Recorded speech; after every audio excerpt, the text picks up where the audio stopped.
Hi everyone, it's Theodora and I'm here with tenor Jordan Weatherston Pitts to talk about his experience as a young artist, his Facebook group YAC, and the Soloist Coalition. He's been recognized for his heroic, passionate, and bewitching performances, both on the operatic stage and in concert. He made his principal artist debut with critical acclaim as the drag queen Renata in Iain Bell and Mark Campbell's Stonewall with New York City Opera, and he continues to have an active performance schedule of romantic and lyric repertoire. He's been a young artist with Opera Saratoga and Opera Theater of Hawaii. She wrapped her soul in a lace of lies with a pride deceit to pin it. Though I thought I was gaining a fearsome prize, so I staked my soul to win it. We wed and parted on her, complained and offered a bit of barter. Though I'll confess that I'm no saint, I'll swear that she's no martyr.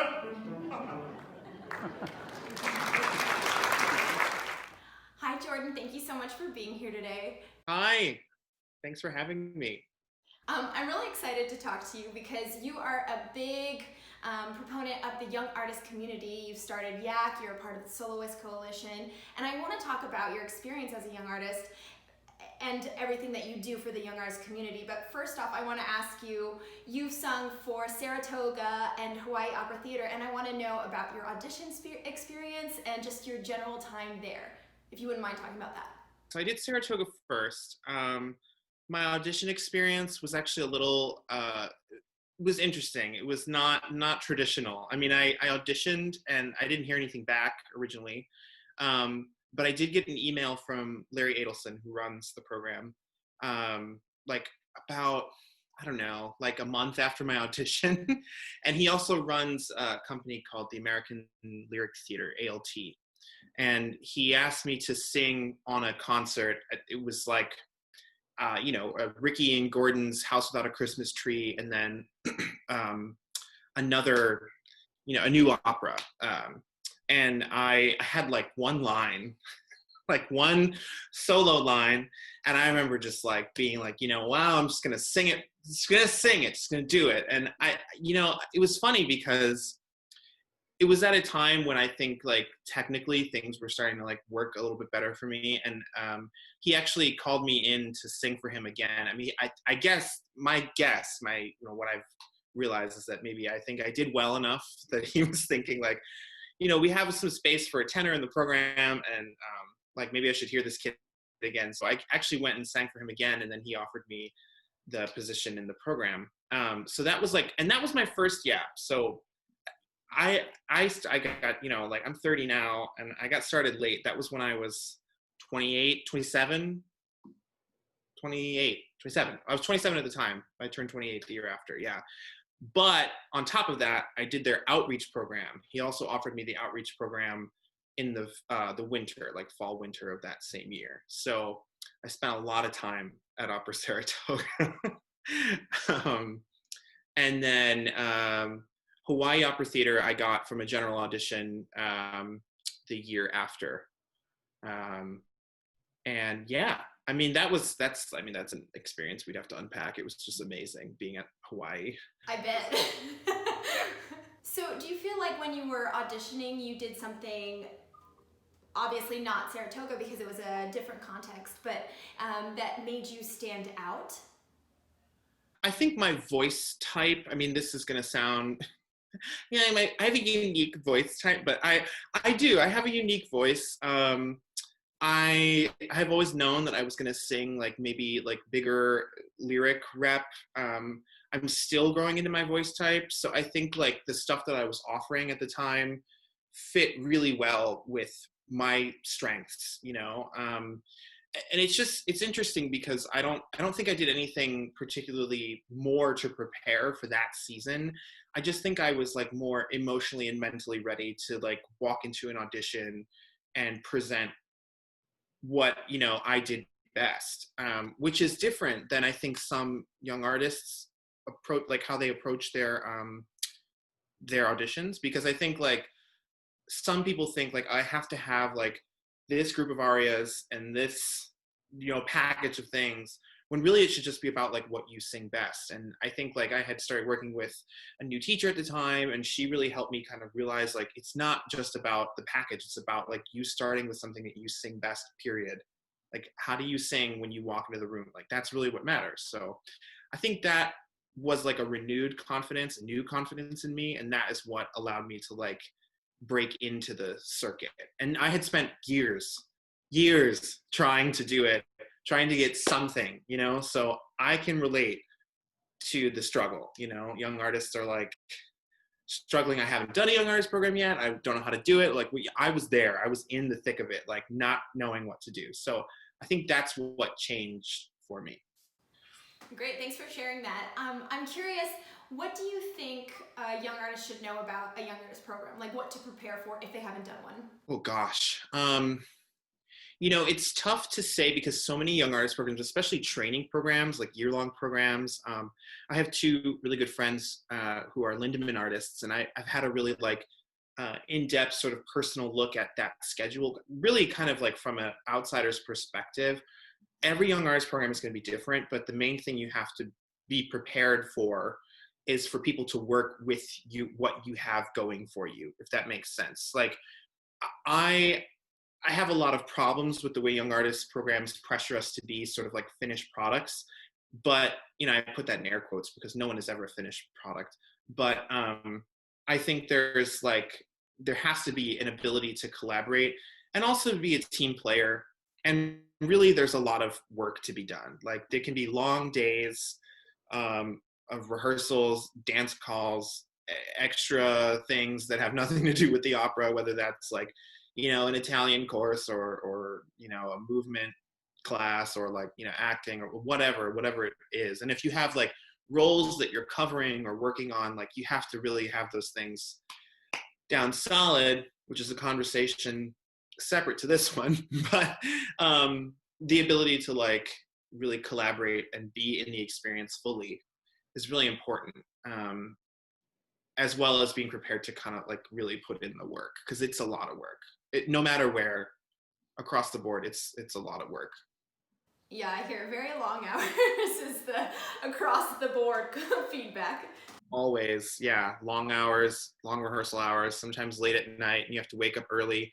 God forbid if you do an outreach program, you know, because that's crazy. You got to wake up super early, go to, you know, wherever school in the middle of nowhere, and you know, be ready to sing at, you know, 7 a.m. It's ridiculous. But in an actual young artist program, yeah, you end up working a lot. 13-hour days, 14-hour days, yeah. Crazy. So you recently made your New York City Opera debut with Stonewall, which first of all, congratulations. Thank you so much. Yes, I loved it. I can only imagine. You sounded amazing. And I'm really curious, did you leverage something from your young artist program that you feel pushed you onto a successful path where you did win the audition? Yes and no. I think what was interesting about my journey is that I had a lot of smaller opera company work, not necessarily principal artist work, but I had a lot of smaller opera companies to work with, particularly one in particular in New York I did a lot of work with called Loft Opera, RIP. They were amazing. They were absolutely amazing. The things they did, the kinds of productions we did, you know, my first opera after I moved to New York after grad school was Lucrezia Borgia with Loft Opera. And I was like thinking to myself, like, you know, this is interesting because I wanted to get into young artist programs. I expected to get into young artist programs. I did a pay to sing in Germany, you know, right out of grad school. And I just felt uncomfortable. But once I started getting work, like, you know, comprimario roles, different types of things, concert work, like, I started thinking to myself, like, maybe I don't need young artist programs. So I think in a way, like, that prepared me to work professionally as a principal artist, like, no matter what, because I had a set of experiences that were very different than people that just go into young artist programs and then start working from there, if that makes sense. But what I did get from the young artist program was really like the stamina, the ability to like, you know, especially after many years of trying to audition for these programs, like the ability to walk into an audition and know how to audition effectively, being able to like provide the repertoire that was required for the role that I was auditioning for. It just, there were different things that I don't think I was ready for if I had just done one part of the path or the other, you know what I mean? I think like having both of those experiences put together was really important. And on top of that, I covered a huge leading role in Hawaii. And that really put me like in the mindset of like, okay, I am capable. Like I can, even though I might not be 100% prepared to sing the role like, you know, Pavarotti or Domingo, I can, like, I have the ability to do it. So yeah, I think that like it both prepared me equally. I think it's great that you bring that up because I think people don't realize how important your mindset is. And so I'm glad that you, at any level, you can be the most famous person on the planet and your mindset is essential for you doing a good job. Absolutely. Absolutely. I now want to talk about, you started YAC, which is a Facebook, I guess, community more than a group. And I would just love it if you could tell us what inspired you to create the group and what you've done with it. So YAC Tracker, Young Artist Community Tracker, you know, there was a point in time before before that Saratoga audition season, where I had was really struggling. You know, I was working at a marketing agency in Harlem, and it was tough because I wasn't singing as much as I wanted to be, and I was kind of like, you know, experiencing a lot of doubt. And I thought to myself, like, you know, wouldn't it be nice if I had access to more information? Because I wanted to know what it was that I wasn't able to accomplish in my auditions. Like, what was it exactly that I wasn't doing, or like, how was I not measuring up, you know, not just vocally, but also like as a whole package, as a performer, you know, like if I'm going to make a career out of this, like I really got to get serious about looking at myself as a product, like, you know, not to sort of like dehumanize myself, but really to look at myself and what I was doing as a business. And marketing is really, direct marketing and marketing in general is a huge part of that. And I was looking at the things that I was doing for this agency, like just kind of objectively, like, what is it that I would need? Like if I were to go back, because at that point I was like 26, and I was like, you know, if I were to go back and be able to like provide myself or any young artist coming out of either college or grad school with the tools that they could have, that they would need most, what would I want? And I was thinking like, you know, YAP Tracker is where we do everything. Kind of, you know, people have their own ideas about whether that's great or not, that everything's just in one place. But I thought of like, okay, you know, maybe I should create like an online forum. That's how I originally conceived it, like online forum where people have access to completely transparent information. How much you're going to get paid in some place, because this was also a concern of mine, like starting to get into my adulthood, my real adulthood, like what kind of money am I going to make? More on that later, but like realizing like, you know, that that was a big thing. Money, what the program was like if people could leave some kind of, you know, not a review, but like a testimony of their experience there, anonymously or not, you know, because we don't want to put anyone on the chopping block. But I just wanted to like have a place where everything was located, kind of like YAP Tracker, but on a community-based forum. Like I wanted people to be able to go there and look up the young artist program that they are auditioning for, that they are like involved in, that they got the job at, so that they don't walk into things blindly. And then also to prepare them for like the season coming up, like, because new programs are happening all the time, some better than others, and some programs have been there for forever, and you just never know what you're walking into. Like as a you know 22 or 23-year-old, like how can you know unless you talk to someone that's been through it, or you get to the point where you develop connections with bigger principal artists, you know? that's not going to happen until you get to the programs and you meet the principal artists and you form relationships. But even that sometimes doesn't pan out. So I wanted a place where everything happens at once, that people can go and log on and look at it. But I don't have the skills to create a website, and I figured long term I'd like to have a community forum online, much like YAP Trackers. That's my long-term goal. But I started YAC Tracker on Facebook to kind of be the midway point to build the community first and then move it online eventually. But so far it's worked out phenomenally. We have like 2,500 young artists on the forum, and I like literally within like 3 months, like I was like shocked, completely shocked. So yeah, I'm floored. I love it. I think it's amazing that you created it. I created this series for a similar reason. I just don't feel like there's enough readily available information when you're young. Like, I knew nothing when I came out of college. So I'm really happy that there are people like you who are like creating places where we can get the information. Thanks so much. Yeah, I just want people to not be in the dark. You know, I felt I had such a hard time that I didn't want to ever wish that on anyone else. You know, I wanted people to be able to like go someplace, no matter where they are in their career. Like, if you're like just starting out, you have no idea, no connections, none of that stuff. I want you to be able to go to a place where you get the exact information.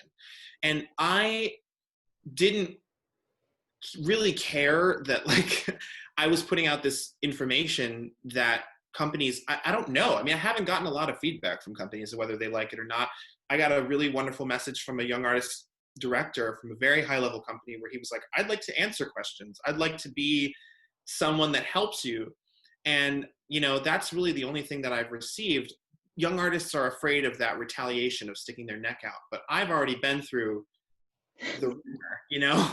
So I like, it doesn't matter to me. Like, I'm willing to just, you know, put the information out there and also provide a safe space for people to, you know, talk about the information, discuss it, comment, you know, join in the conversation.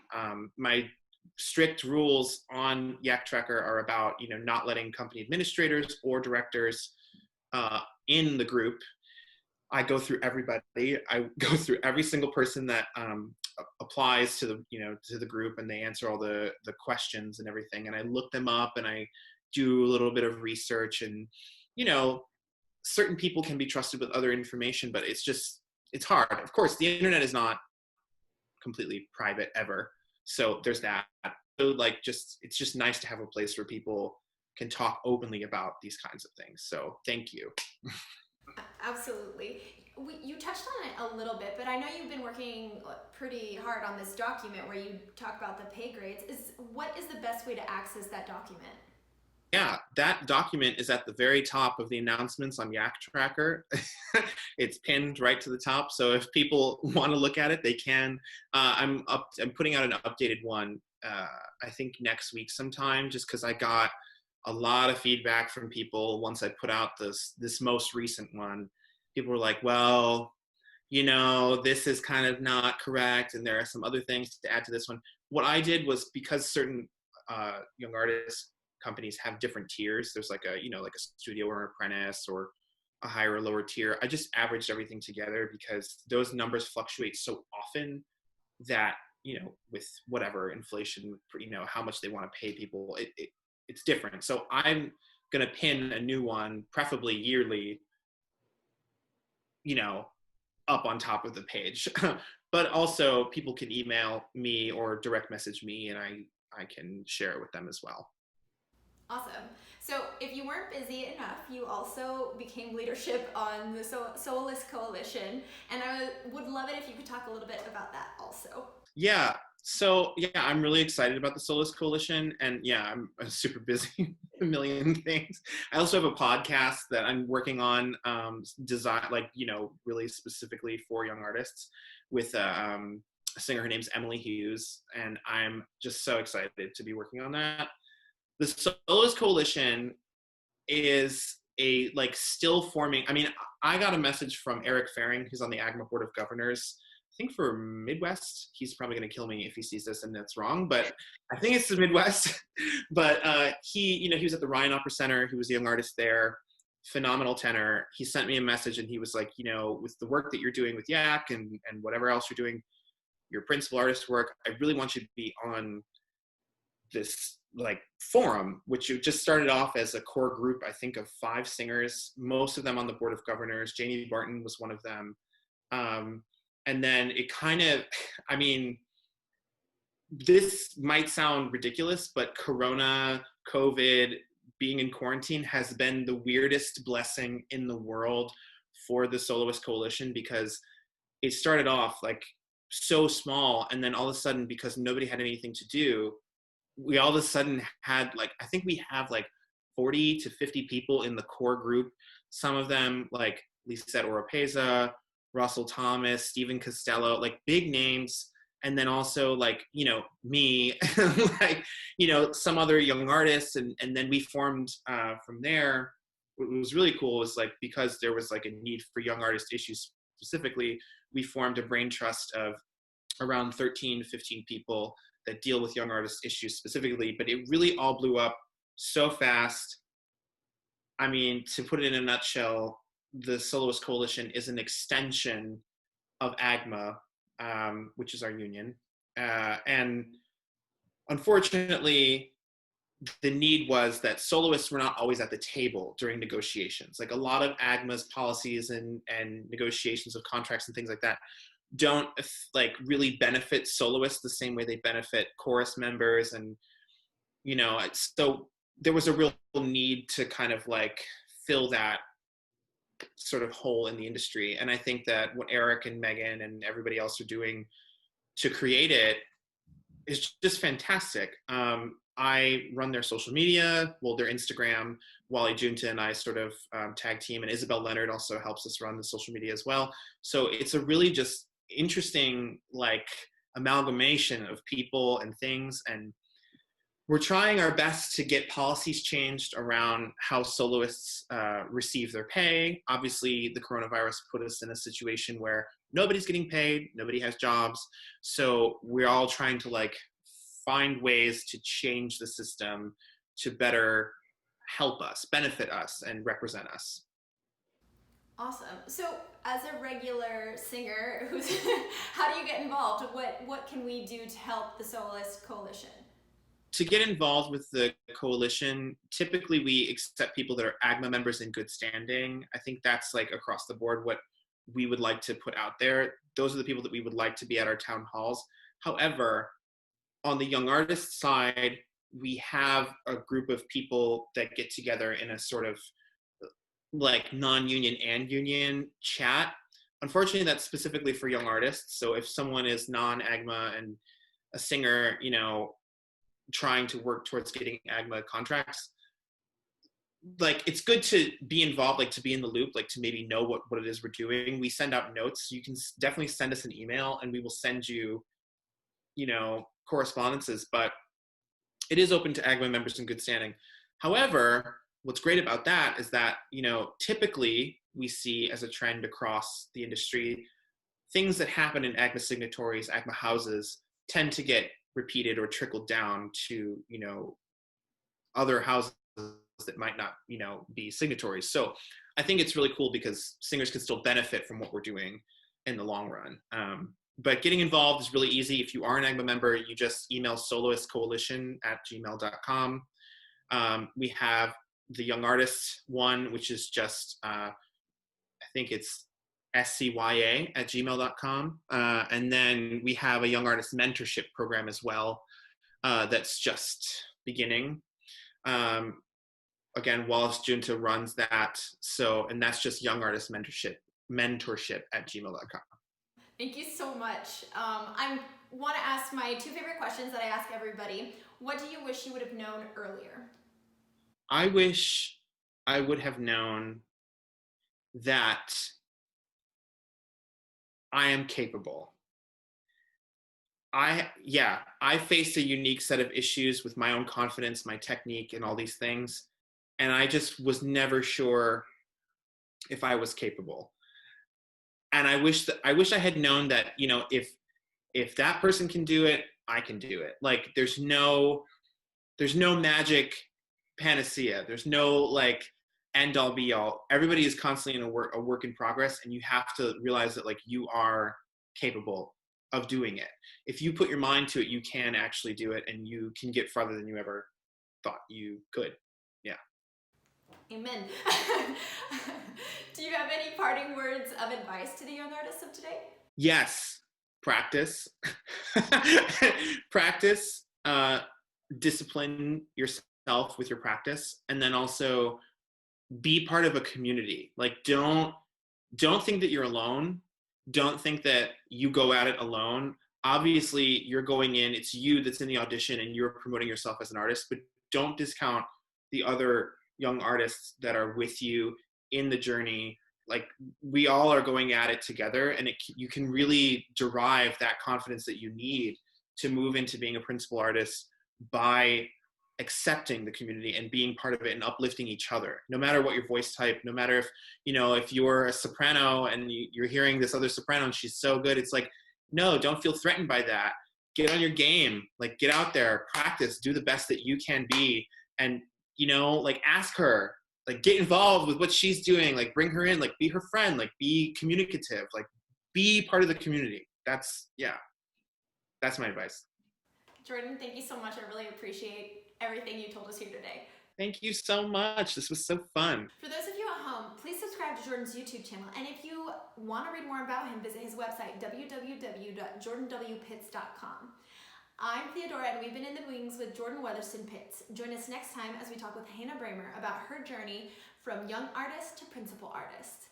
If you liked this video, please subscribe to my channel, and if you have questions you would like me to ask in the future, please feel free to leave them in the comments below. I hope you can join us next time.